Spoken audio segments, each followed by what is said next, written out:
What's up, guys? Welcome back to From the Flowers. I am about to tackle my morning dishes, which is a lot. So this is fun. Today I'm going to start some seeds for the fall garden, which I am going to show you guys everything I use, how to do it, what I'm growing this fall. The garden, in the beginning when I first started gardening, I thought the garden, ended at the end of summer and that was it. Like you were done until the next spring, but it really doesn't have to. You can grow things that are more cool weather suited in the fall. So I'm gonna show you my process for all that and everything that I use for that. So yeah, here we go.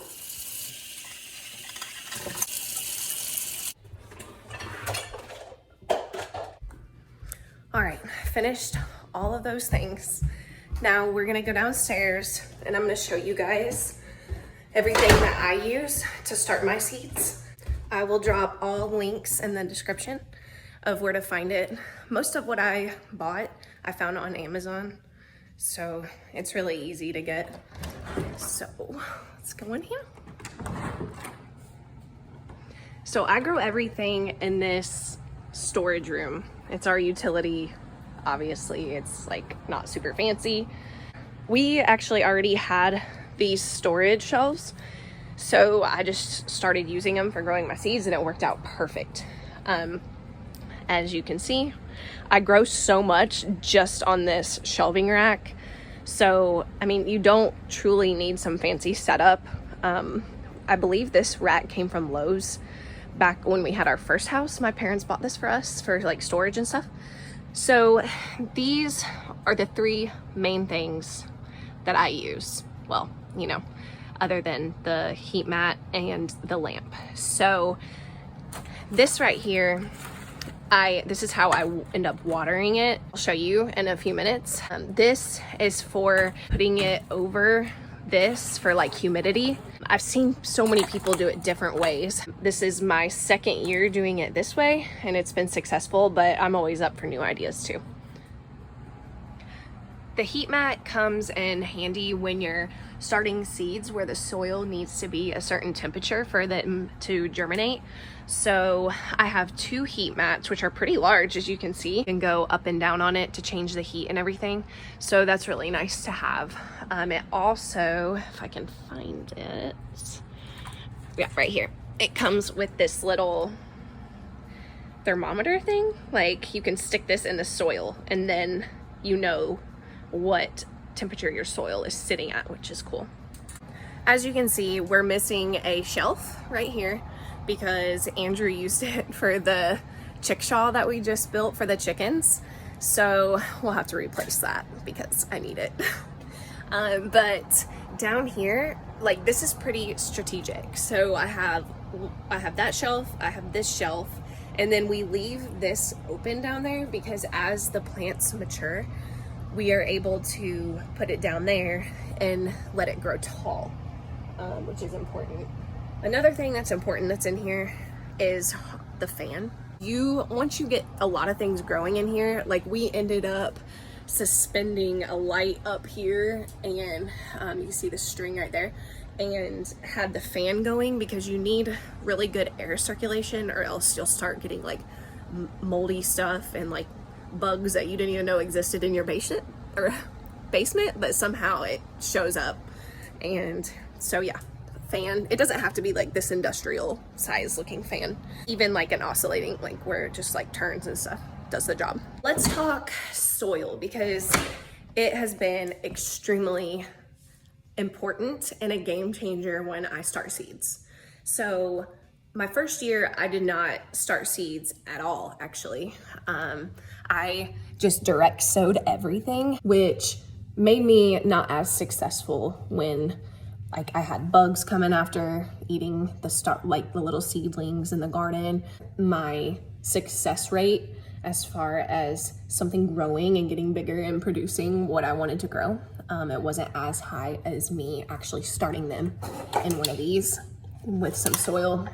The soil I highly recommend is this right here. This is the Vermont Compost Company's Fort V. It is amazing. It is not mulchy. It is not clumpy. It is everything you could want. It is compost-based potting mix. I get this off of Amazon, so definitely this is a must. I know some people I watch on YouTube buy it in bulk. You can, but they also have these 20-quart bags. So go check it out on Amazon.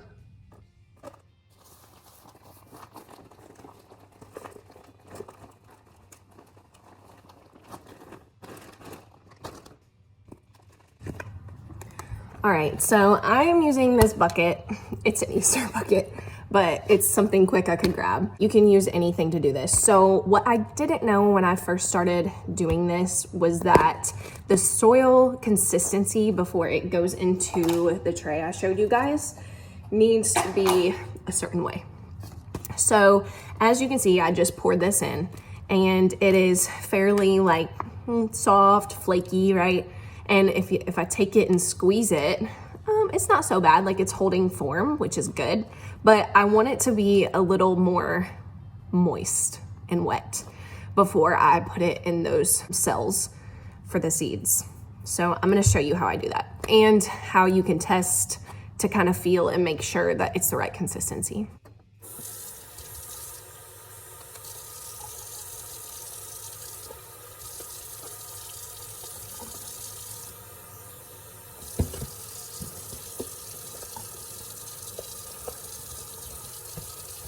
All right, almost there.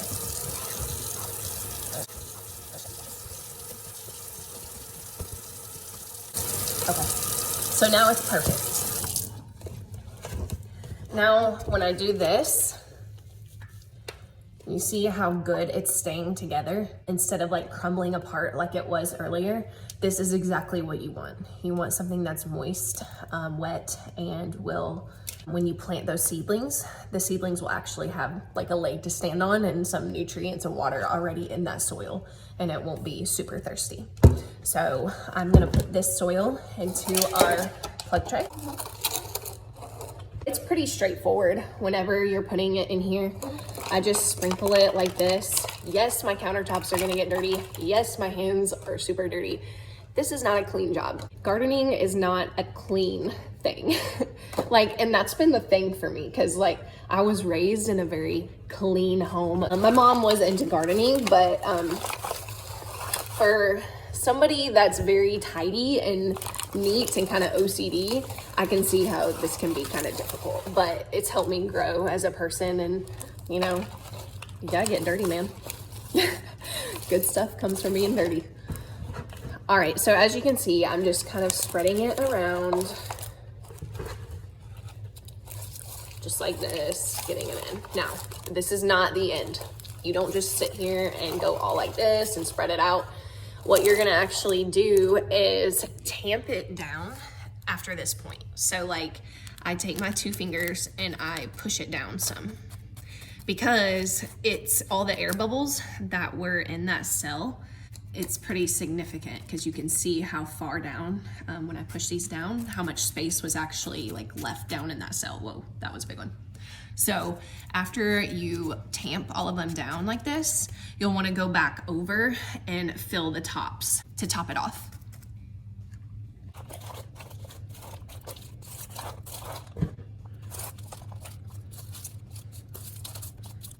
I just want to talk about real quick how gardening has really made me feel more connected to my food. And I think it starts with actually like getting dirty, like handling dirt, like learning about the microbes and everything good that's actually in the dirt and why we should care about it. You know, it's not something we're taught, which is unfortunate, because we very much as a country, as a human race, depend on the soil and good soil in the earth for our sustenance and actually, you know, living. Just a little update on our chicken ladies. They are doing amazing and they grow so fast. Like every day, I think they've grown like at least 3 inches. But Carter, he was so cute this morning. He was like, I just look forward to coming home every day after I get off the bus and feeding them and watching them. He's so cute. I think animals and having stuff like this is important, and you know, it's good for them. It's good to see where our food comes from. Like, eggs don't come from the store. I ended up finding all of my seeds, thank goodness. I usually keep them in this pack. This is from Baker's Creek Heirloom Seeds, or rareseeds.com is their website, and they send it in this like really cute, this is their pink celery, sometimes a different picture on the back, which is fun. But so I end up keeping like all my seeds in here. I have so many seeds, oh my gosh. Lots of flowers. I think these are all my foods. Kajari melon, I didn't grow that this year. So these are gonna be what I'm growing this fall for my winter and fall garden. I'm gonna do some broccoli. I'm going to plant some more carrots. I also have this pack right here. So I planted mine in the spring, but you can also plant them again in the fall because they are cool weather loving. So we'll see how that goes. What else am I? Some kale. I'm gonna do Brussels sprouts. What I like about the back of this is that it's gonna tell you, I don't know if you guys can see that. See? It's gonna tell you the seed depth, is it frost hardy or not? And the sun requirements, ideal temp, it sprouts in this many days. So some helpful information is on the back of these. And these again are from Baker's Creek Heirloom Seeds, which is like my fave, one of my fave companies. I love them. Follow them on Instagram. They have some really cool content. And like I said, 2 years ago, I direct sowed everything and it was all eaten up by bugs. And so this year I'm really going to try to do it differently and start it in here and see how much more successful I am. So I'm excited to see how it's gonna go. All right, y'all. So I picked out my vegetables that I'm gonna be growing in the fall. I'm gonna do a Merlot lettuce. We have some organic Brussels sprouts, organic kale, Chinese cabbage, these beans, broccoli, some more lettuce. I'm gonna try those onions. It says I can do it in late summer for a fall harvest, so let's try it. These carrots, which I already are in my garden right now, but I also have those are the onions, but this is the other carrot that I haven't, the Nepali. So we'll try that, and I'm going to do some of these peas. I'm gonna go ahead and get these in the cells and they start growing. But I wanna show you guys how I end up doing this.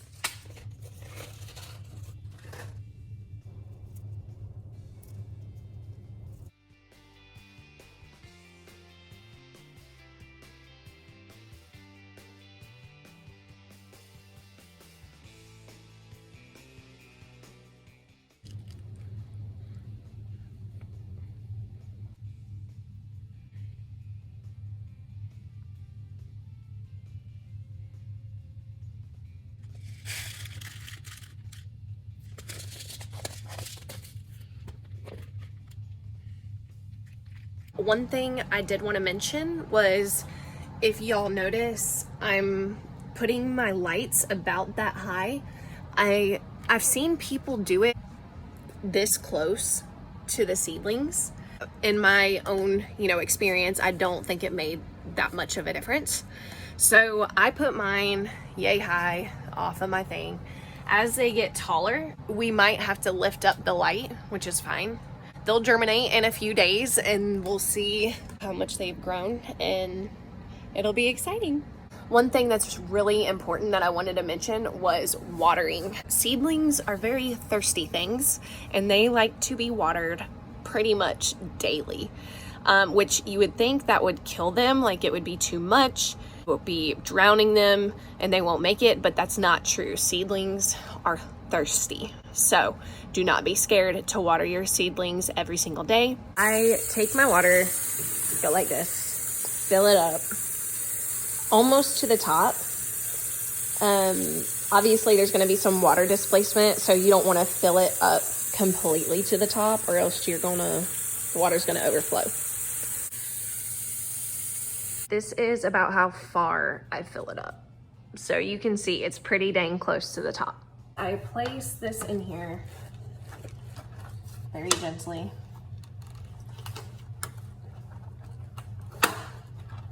right in that thing. And it takes a few seconds, but you end up seeing the tops of the soil get kind of like watery. And that's when I know that it's done being watered and the soil saturated for the seedling. You can see it getting like pretty saturated on the top. And that's what you want it to look like. And one thing you'll notice is that the middle will get that way first because all the weight is kind of in the middle and it drops down into the water more. Like these will eventually on the outside get saturated. It just takes a little bit longer. This is the OCD-ness I'm talking about because any like normal time in my life, this would drive me nuts. Like I just got dirt water like all over the floor. But this is the kind of stuff that has made me like a better person. And some people might cringe at the fact that I'm literally the thing in my basement. This is where I work out, we hang out, we play down here, and I start my seeds down here. I mean, it's the coolest thing. Before I wrap this up, I want to encourage you guys to just try. The worst thing that can happen is that your seedlings don't grow or it fails and whatever, but I mean, what do you really have to lose? The thing that I've learned over time is that these seedlings want to grow. Like, even if you miss watering a day, 2 days, and you're like, oh my gosh, I killed them, like I'm gonna give up. Do not give up. You could water them and they sprout up just fine, or if the seedlings get crinkly looking because you missed watering, if you water, they will hopefully just perk back up. Gardening is such a learning process and you have to just start. Thank you guys for hanging out with me and for being a blessing. Until next time.